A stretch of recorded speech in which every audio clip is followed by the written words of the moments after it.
Welcome back to another technical deep dive here in the debug zone. Today we're tackling a big question and breaking it down with insights from other users. Hopefully this clears up some misconceptions and helps you get the answer you need. So buckle up, stay a little curious, and let's jump right in.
And that's a wrap.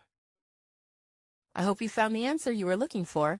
If you did, take a second to hit that subscribe button. It really helps out. And let me know in the comments which solution worked best for you. See you next time in the debug zone.